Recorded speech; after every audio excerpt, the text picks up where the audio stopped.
So we got this fabricated, home-built fabricated 9-inch housing just about whipped.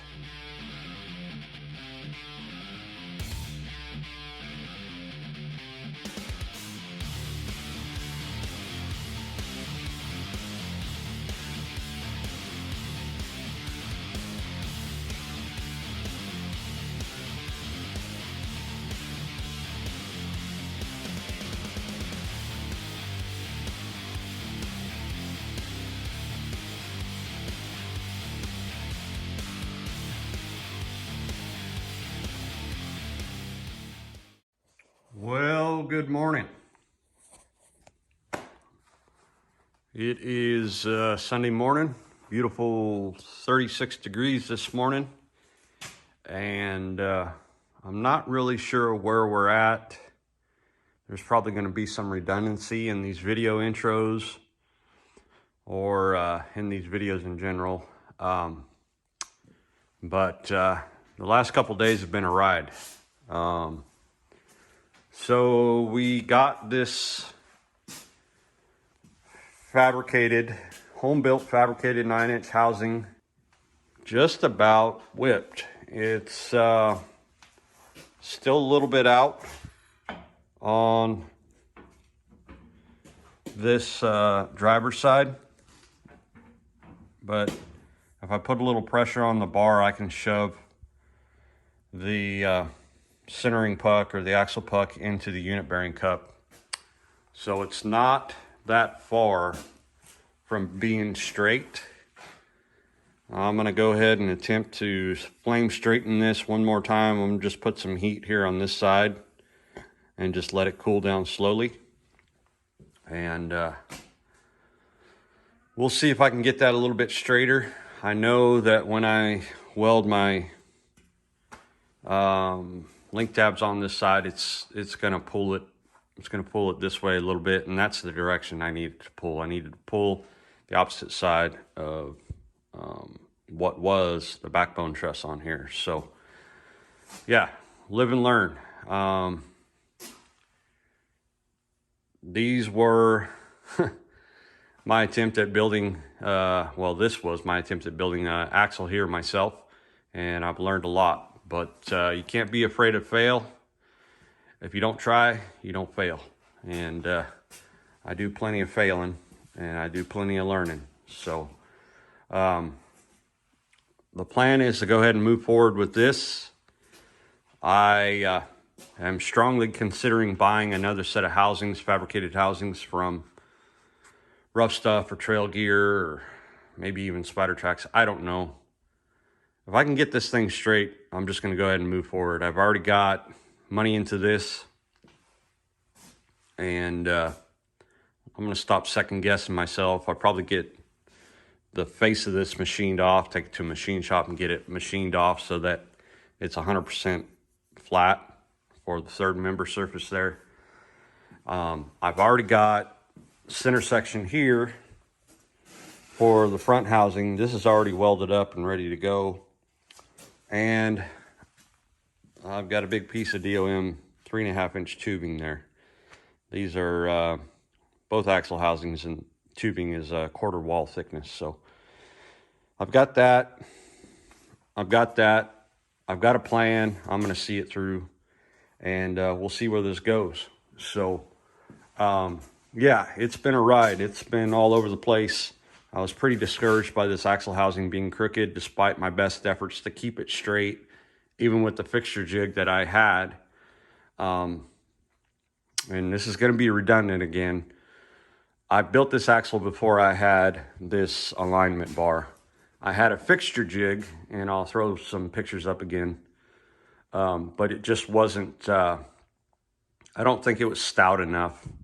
And even though I did put a counter bend in it when I welded this backbone truss on, the fixture jig itself was not stout enough to hold it in place. So the plan today is to throw some heat to this, see if I can get it to shrink up a little bit and straighten out a little more.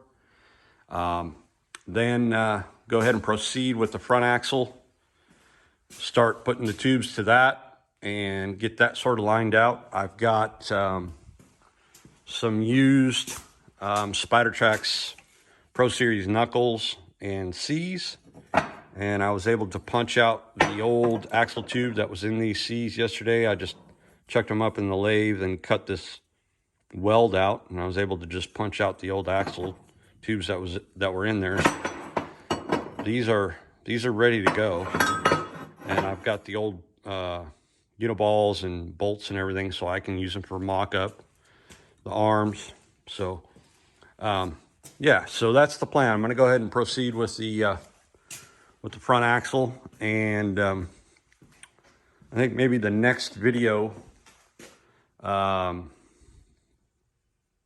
going to talk about drivetrain. You can see yesterday I went ahead and put some welds on the chassis and a couple of strategic spots to keep it straight and keep it from moving around. Then I moved the chassis back and threw the engine and transmission back up here. So I've got that in here for mock-up. We'll go over drivetrain and details maybe on the next video, maybe sit down and talk a little bit more in depth about it. So yeah, we're ready to go. I'm rambling again, but I'm gonna go ahead and proceed, man. I got a plan. I'm gonna try to use these axles I built. 100% transparency. That thing definitely wasn't perfect. I'm gonna try to get the front one as perfect as I can, and we're gonna move forward. Here we go.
Okay, so half a day later, because one isn't trouble enough,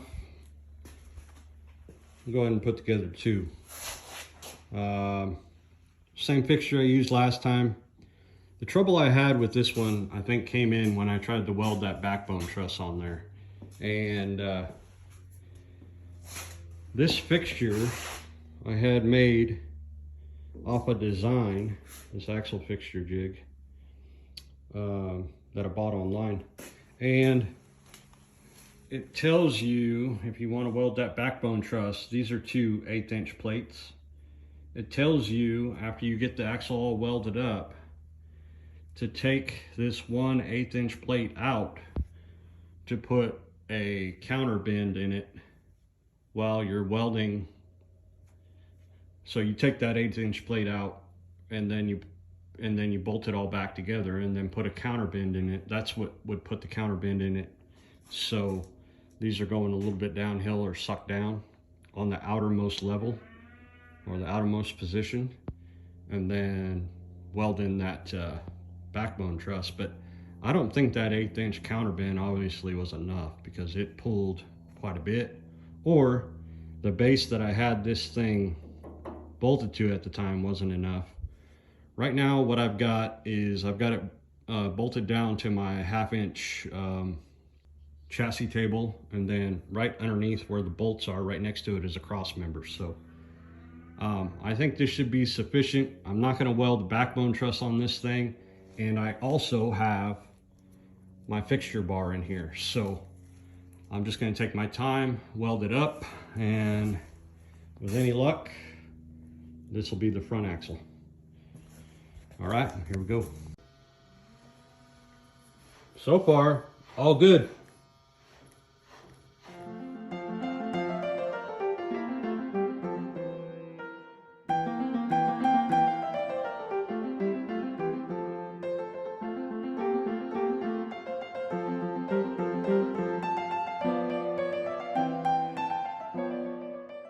Okay, so moving on here, I think I got that rear axle pretty pretty damn close. It could probably stand maybe one more heat cycle on the one side, on the driver's side here. I'm a little bit skeptical about the faceplate itself. So I don't have a machinist straight edge, but I have like a straight ruler.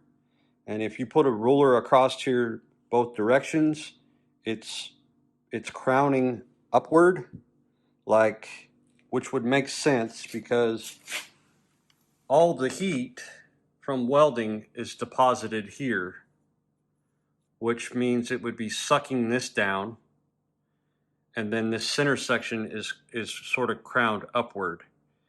And at this point, I'm kind of worried that I'm sort of splitting hairs, because while I can get the fixture bar, the pucks, and everything in there, they don't just slide right in. But there are variances in just about everything. Like this surface right here, you know, the third member or the carrier, it rocks when it's not bolted down. I can suck down these bolts or these nuts and suck down these nuts, and then when I go to release these nuts or take it off, this end just pops up. So not having this as a machine flat surface might be affecting, has to be affecting the straightness of the fixture bar going all the way across the axle. There's a reason why the companies that manufacture these fabricated housings go and mill this surface flat with a vertical mill after they're done with all the welding. And that's something maybe I need to do. I probably won't mess with this thing anymore until I get link tabs on here and do some of the welding that I need to do. And then at that point, I'll make a decision on how to proceed with the axle. At any rate, it will be awesome for mock-up. And that's really where I'm at right now. This is the stage I'm at. I need to get these axles underneath here for mock-up and start working on my link placement, link geometry, things like that. That's where I want it to be at this point, before I ran into the straightness issue with this axle. So that's that. That's the rear axle. That's the update on it. I wish I had a video that I could show you where the pucks just slid right in and it was perfect, but I'm not sure it's going to be 100% perfect, given the fact that this faceplate isn't machined or milled. And I mean, let's be honest, everything on here is home built, home bent, and there are just slight variances here and there. Like, you know, a couple hundred thousandths over here equals, you know, a 16th out here. So I don't know. Am I chasing perfection? Yeah, ideally I would like it to be perfect. Am I pulling all my hair out trying to get there? To be honest, the last couple of days I have been. So at this point, I think I'm going to let it rest. And you saw me messing around with this axle, and this is where I'm at with this axle. I've got I've got the tubes welded in on this side. You saw me put it in the fixture. I had the bar in there without the third member, without the carrier, and I was able to get the bar straight. I was able to spin the bar. The whole time I was welding it, it was fine. Now I introduced the carrier, and this puck is about a 1/4 inch out. Now, again, I don't know if it's the carrier. I don't know if it's this faceplate. It damn well could be that insert a bleep here fucking fixture. I don't know. So what I did was I've got this carrier in here. I've got it sucked up, and it's the same deal on this carrier. It's rocking on there. When I suck it up, it seems to suck down tight, but there's still space, just ever so slightly. I could probably get under there with a feeler gauge. Same here. So the face is crowned a little bit, and that's something I'm going to have to address if I proceed with these axles. However, what I did was I put my angle finder on this face. This should be a machine face. This should be a parallel face to the face of the carrier here. All machine surface. This axle tube, that's close enough to 0 for me. This axle tube, and this is going to be, if this is the front axle, this is going to be the short side.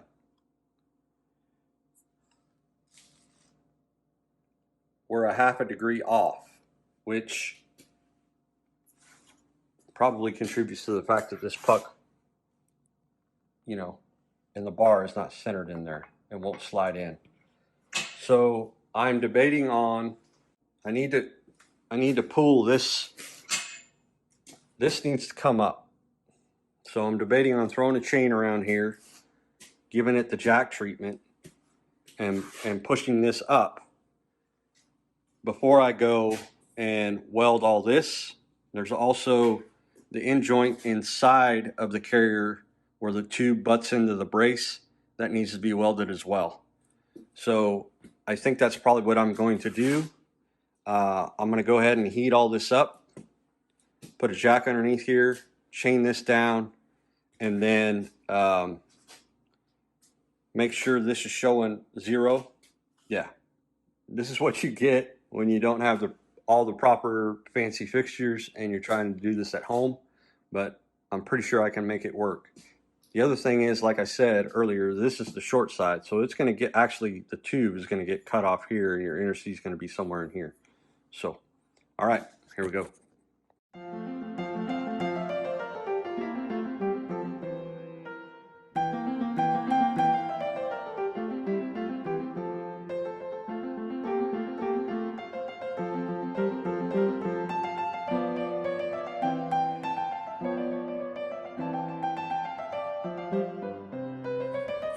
All right, so I got this thing chained up and heated up, this weld right here, and jacked it up on this end with the jack, and I overbent the tube just slightly, so that whenever it comes back down, hopefully it'll kind of stay in place. I'm gonna go ahead and start grinding this joint right here so that I have a nice place for the weld to lay in. I'm gonna grind it with a die grinder. I hate those things, but I think it would be nice if I just ground this in right here just a little bit so I have a nice place for that weld to lay in that goes right here.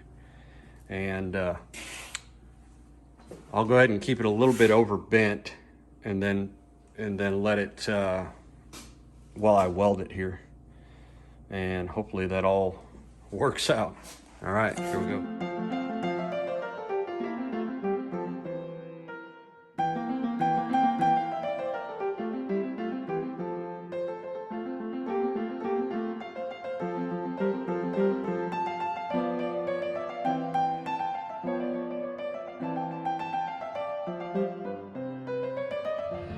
This is a trick I learned after using one of those carbide burrs.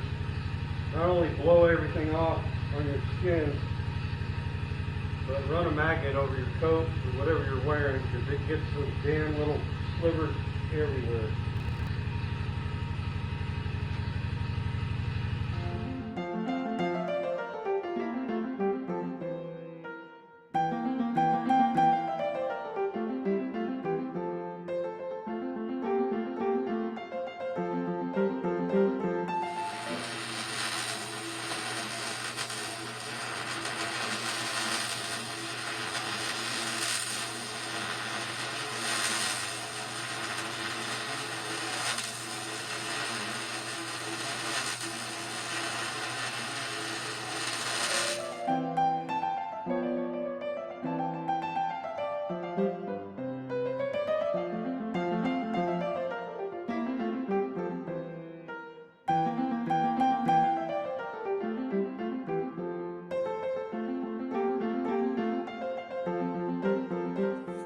All right, well, we got her welded up. I put some pressure under this side, chained this down, and what we kind of did was flip-flop. Now I'm over here and I'm up on this end, 0.2. So this will be, I mean, keep in mind, this is the front axle, so this will be the long side. This is going to be a driver drop axle. This will be the short side. And so 0.02 there, 0.1, 0.0, well, it's 0.0 now. And then over here, where I had the pressure, 0.1. But here's the key. The key is this. Can I spin the bar? And I can spin it just fine, no problem. So I'm gonna go ahead and let this axle cool. I'll probably throw a blanket over it and let it cool. I don't know, I think it's pretty cold right now. And I think letting it cool slowly is probably a good idea. There's my welds. I think that'll hold, it's not bad. I'm really glad I dug this out with that die grinder and got in there and made a little weld.